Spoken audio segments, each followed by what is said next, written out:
यह शिष्य का जो स्वरूप है यह हमारे अंदर भी सबके स्थित है। और माँ जो कि शक्ति थी, उसके प्रति वो पूरी तरह से समर्पित थे। उस वक्त श्री राम से भी लड़ने के लिए वो तैयार हो गए, क्योंकि अपने माँ के लिए। तो माँ को उन्होंने दुनिया में सबसे ऊंची चीज समझी, और उस माँ ने भी अपने बच्चों को पालना, उनका संवर्धन करना, उनको धर्म में खड़ा करना और उनकी पूरी प्रगति करना एकमेव कर्तव्य किया।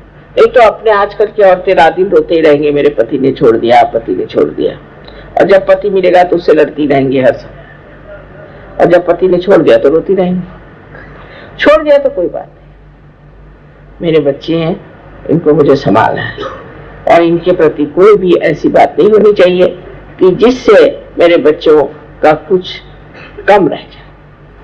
ये एक सीता जी की एक विशेष जीवनी है कि उनकी वीरता और उनका साहस, ये हर स्त्री को अपने अंदर बसाना चाहिए कि पति से अगर बिछो भी हो गया और किसी तरह से उससे दूर भी हट गए, तो भी पति के कारण अपना नुकसान नहीं कर लेना चाहिए, अपने बच्चों का नुकसान नहीं कर लेना चाहिए, क्योंकि उनके लिए अपना जो कर्तव्य है वही परम चीज है। उस परम चीज पे अटूट रहना चाहिए। यही हमारे सहयोग में, शक्ति में जो पाया है, उससे हर स्त्री को प्राप्त कर लेना चाहिए। श्री राम का जीवन भी जैसे अत्यंत शुद्ध और निर्मल था, और उन्होंने अपने पत्नी के लिए सब चीज त्याग दी थी। जब से उनकी पत्नी वनवास में रह गई, या जब उन्हें अकेला रहना पड़ा, और जब उन्होंने उसका त्याग कर दिया, तो उन्होंने भी दुनिया के जितने भी आराम थे उन्हें छोड़ दिया। उसके लिए आप जानते हैं कि वो कुश पे सोते थे, जमीन पर सोते थे, और बगैर कुछ पैर में पहने हुए, और बहुत साधु पुरुष जैसे कपड़े पहन के घूमते थे। ये जो है ये कहानियां नहीं है, ये सत्य है। अपने दुनिया में इस भारतवर्ष में ऐसे अनेक लोग हैं जिनका जीवन एक बहुत ऊंचे किस्म का रहा, और उन्होंने कभी ऐसी छोटी ऊंची बातें सोची नहीं। पर ये सारे आदर्श हमारे देश में आने के बाद ये हो गया कि जब हम इन आदर्शों को देखते हैं तो हमारे अंदर ढोंग आ गया कि हम सोचते हैं कि हाँ, राम तो हमारे, अब राम को मानते हैं, वे राम का भजन कर लिया, हो गए। तो एक तरह का ढोंगीपना बहुत आ गया हमारे। जिन देशों में ऐसे आदर्श नहीं है, तो वो कोशिश करते हैं कि हम आदर्श कैसे बने, हम कैसे अपने को ठीक बनाए, क्योंकि आपके सामने एक आदर्श आगे बन गया राम, अब हम तो नहीं राम हो सकते, और बन गए कृष्ण, हम तो कृष्ण नहीं हो सकते, और ये बन गए, वो बन गए, हमारा इनसे कोई ताल्लुक नहीं। इस तरह की भावना हम लोग ले लेते हैं। लेकिन हमारे अंदर अगर श्री राम है तो उनका प्रकाश हमारे चित्त में तो आ ही सकता, क्यों नहीं आ सकता? हम क्यों नहीं इसे प्राप्त करें? हम उस स्थिति को जानने क्यों नहीं कोशिश करें जिस स्थिति में श्री राम इस संसार में आए। एक सहयोगी को ये विचार कर लेना चाहिए कि श्री राम की स्थिति अगर हम प्राप्त कर लें तो अपने यहाँ का राजकारण ही खत्म हो जाए, अपने यहाँ की जितनी परेशानियां हैं ये सब खत्म हो जाए जिस दिन सहयोगी ये अपने मन में ठान ले कि हम रामचंद्र जी जैसे। अपने देश में जहां वो राज्य करते थे उसका बिल्कुल निरीक्ष भाव से, विदेह रूप से वो पालन करते थे, और सब तरह की अच्छाइयां लोग में आए, उनमें धर्म आ जाए, पहली चीज उनके अंदर शिक्षा हो जाए, उनकी उन्नति हो जाए, उनके अंदर महान आदर्शों की स्थापना हो, ऐसा उन्होंने पूरी समय प्रयत्न किया, और उसलिए अपना जीवन बहुत आदर्शमय बना। तो समझ लीजिए कि जो आदमी आपको कुछ कह रहा है और वो स्वयं ही वैसा नहीं, तो आपको उसके प्रति कभी श्रद्धा हो ही नहीं सकती, और आप उसके गुण ले नहीं सकते। किंतु बहुत से लोग हमेशा कहते हैं कि हम इनको मानते हैं, हम उनको मानते हैं, लेकिन मैं देखती हूँ उसके बिल्कुल उल्टे होते हैं। जो राम को मानते हैं वो सबसे बड़े चोर पॉलिटिशियंस होते हैं, या उनकी 10-10 बीवियां होती, तो राम को आप कैसे मानते हैं? इसी प्रकार जीवन में एक सहयोगी का कर्तव्य क्या होता है कि हमें भी इन देवताओं के प्रकाश को हमारे चित्त में लाना चाहिए। हर चीज की और उसी तरह से देखना चाहिए। श्री राम क्या करते? इस वक्त अगर ऐसा प्रश्न आता तो श्री राम क्या करते? ऐसा अगर प्रश्न आता तो सीता जी क्या करते? सीता जी क्या कहते? सीता जी का क्या बर्ताव होता? इस तरह से अगर कोई सोचे स्त्री तो वो घर की गृहलक्ष्मी हो ही जाए। आप तो जानते हैं सजोग में कि सीता जी ने अनेक जन्म उसके बाद लिए और उसमें से गृहलक्ष्मी का स्थान उन्होंने जो है तो फातिमा भी के तरह से किया। वो घर में घूंघट में पर्दे में रहती थी, पर वो सारा धर्म का कार्य उस शक्ति ने किया। उसके जरूरी नहीं कि आप बाहर जाकर के बहुत बड़े लेक्चर दें या बहुत बड़े कोई लीडर हो जाए, कोई जरूरी नहीं। आप घर में रह करके भी ये कार्य कर सकते हैं। अपने बाल बच्चे हैं और आपके और इष्ट जो है, आपके जो आप्तेष्ट हैं, उन सब में आप सहयोग फैला सकते हैं। लेकिन पहले आप पे ये चीज आनी चाहिए। उसके बाद जब ये सब कार्य होने के बाद फिर आप समाज में भी आ सकते हैं और उसके बाद और भी आप कहीं जाना चाहे तो जा सकते हैं। पर पहले औरतों को सीता जी जैसे शुद्ध आचरण की होना चाहिए। शुद्ध आचरण में पहली चीज है ममता और प्यार। वो जब जंगलों में रहती थी अपने पति के साथ, कभी उसने ये नहीं कहा कि मेरा पति ये पैसा नहीं कमाता, वो पैसा नहीं कमाता, जैसे हमारे यहाँ औरतों की आदत होती है, ये चीज नहीं खरीदता, वो नहीं खरीदता। वो जंगल में है तो मैं भी जंगल में, वो जो खाते हैं वो मैं खाती, वो खाने से पहले मैं खा ले, ऐसा तो नहीं ना करती। वो खा ले, उनको खाना खिला दे, अपने देवर को खाना खिला दे, उसके बाद मैं खा लूं। इस पर औरतें ये सोचती हैं कि हमारे ऊपर बहुत ज्यादा हमारे ऊपर इससे प्रेशर आ जाता है, दबाव आ जाता है। ये बात नहीं। ये पृथ्वी तत्व जैसे स्त्री होती है, इसमें इतनी शक्ति है कि ये बहुत दबाव को खींच सकती है। और सारे दुनिया को देखिए कितने फल फूल आदि पत्तियां सब दे रहे। इसी प्रकार इस पृथ्वी तत्व के जैसे ही हम स्त्रियां हैं। हमारे अंदर इतनी शक्ति है कि हम सब तरह की चीज अपने अंदर समा सकते हैं और अपने अंदर से हम हमेशा प्रेम की वर्षा दे सकते हैं। ये हमारे अंदर परमात्मा ने शक्ति दी है। तो आप अगर ये शक्ति आपके अंदर अगर है, समझ लीजिए पंखा चल रहा है तो इसकी शक्ति जहां से आ रही है वो शक्ति का स्थान ज्यादा बड़ा है कि पंखा। अगर ये सोचे कि ये पंखा चल रहा है, दुनिया के सामने पंखा दिखाई दे रहा है तो ये बड़ा है, तो आप समझ सकते गलत है। स्त्री शक्ति स्वरूपिणी बहुत शक्ति का सागर है और उसके सहारे ही पुरुष जो है वो अपने कार्य को करता है। एक जैसे उसको कहते हैं कि पोटेंशियल और एक काइनेटिक। तो पोटेंशियल तो स्त्री है और पुरुष जो है काइनेटिक।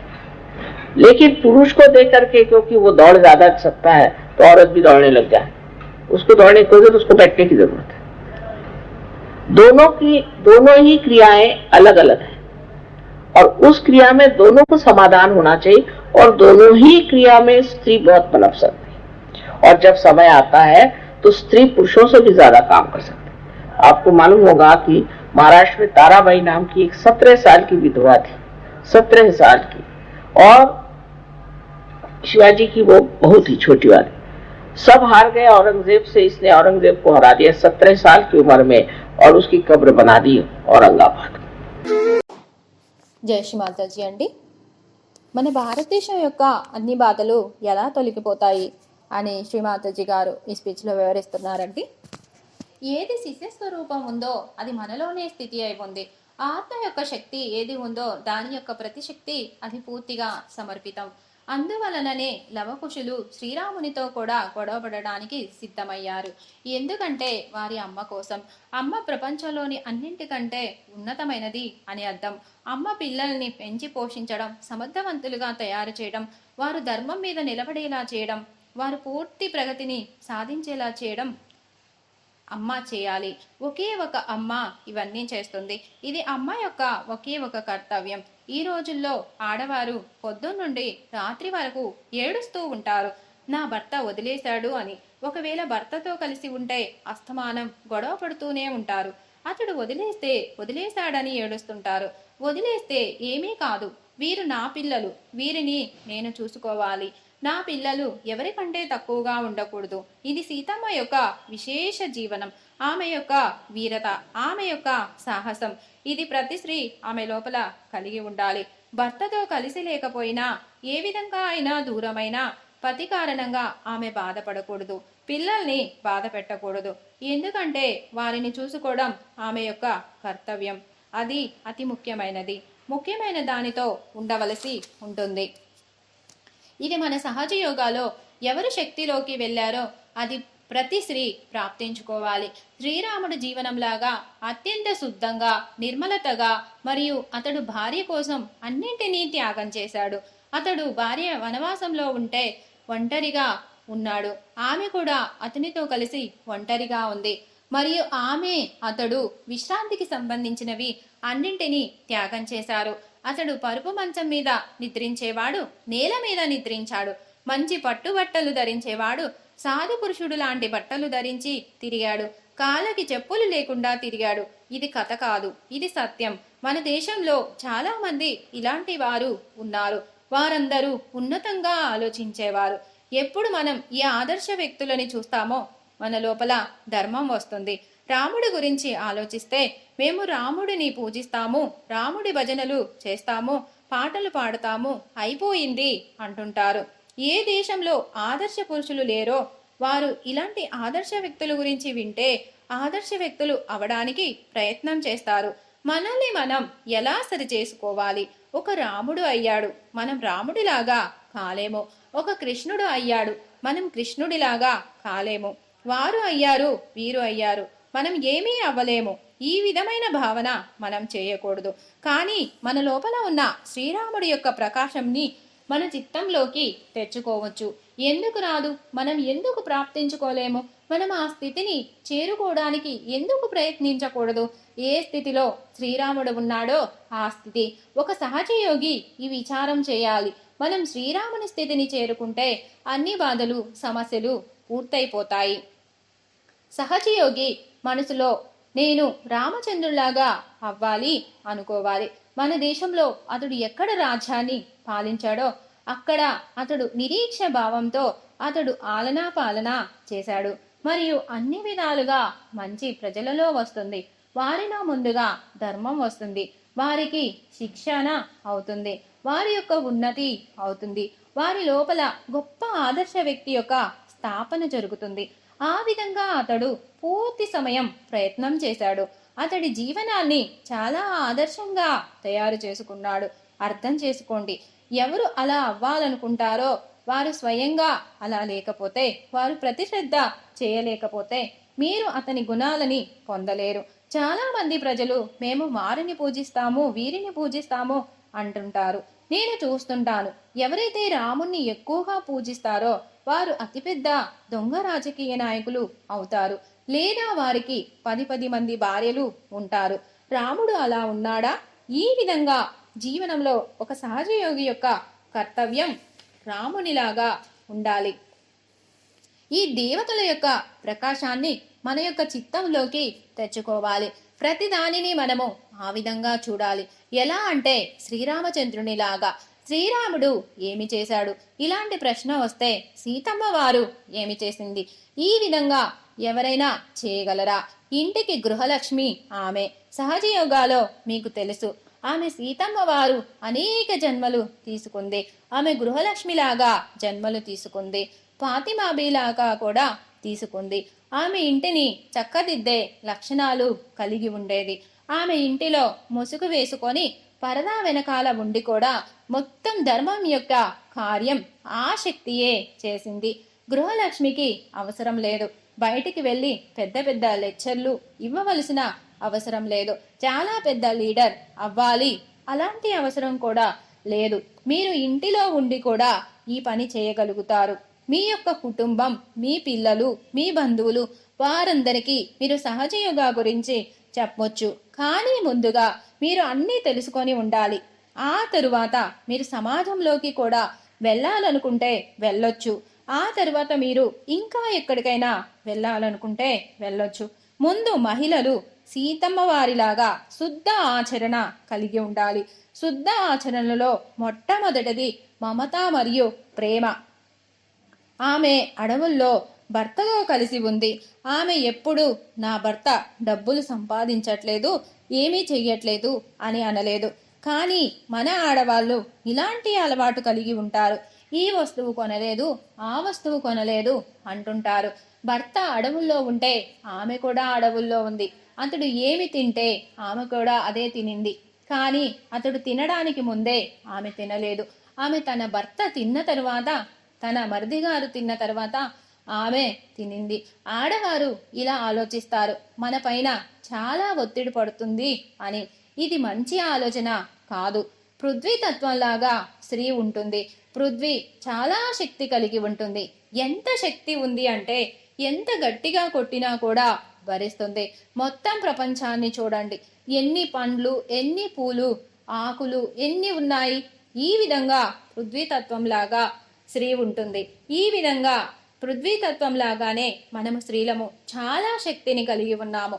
మన లోపల ఎంత శక్తి ఉంది అంటే మనం అన్నింటినీ మన లోపలికి తీసుకోగలుగుతాము. మనం ఎల్లప్పుడూ మన లోపల నుండి ప్రేమ వర్షం కురిపించవచ్చు. ఇంత శక్తి మన లోపల పరమాత్మ ఇచ్చాడు. ఒకవేళ మీ లోపల ఈ శక్తి ఉంటే అర్థం చేసుకోండి, ఫ్యాన్ తిరుగుతుంది. దీనికి శక్తి ఎక్కడి నుండి వస్తుంది? ఆ శక్తి చాలా పెద్దది. ఒకవేళ ఇలా ఆలోచిస్తే ఫ్యాన్ తిరుగుతుంది, ఇది బలమైనది. మీరు అర్థం చేసుకోండి, ఇది సరి అయినది కాదు. శ్రీ శక్తి స్వరూపిణి, చాలా పెద్ద శక్తి యొక్క సాగరం. మరియు పురుషులు అన్ని వాళ్ళ పనులు చేస్తారు. ఇలా అంటాము పొటెన్షియల్ మరియు కైనటిక్. పొటెన్షియల్ స్త్రీ, కైనటిక్ పురుషుడు. కానీ పురుషులని చూసి అతడు పరిగెడుతుంటే అతని వెనకాల స్త్రీ పరిగెట్టనవసరం లేదు, అతడు కూర్చోవడం అవసరం. రెండు క్రియలు వేరువేరు, మరియు ఆ క్రియలో ఇద్దరు సమాధానం అవ్వాలి. రెండు క్రియలలో స్త్రీ శక్తివంతమైనది. స్త్రీ పురుషుల కంటే ఎక్కువ పని చేయగలుగుతుంది. మీకు తెలిసే ఉంటుంది, మహారాష్ట్రలో దారాబాయి అనే మహిళ 17 సంవత్సరాల విధవ. ఆమె వయస్సు 17 సంవత్సరాలు. ఆమె శివాజీకి చిన్న కోడలు. అందరూ ఓడిపోయారు. కానీ ఆమె ఔరంగజేబుని ఓడించింది మరియు అతనిని బంధించింది అని శ్రీమాతాజీ గారు ఈ స్పీచ్లో వివరిస్తున్నారండి. జై శ్రీ మాతాజీ.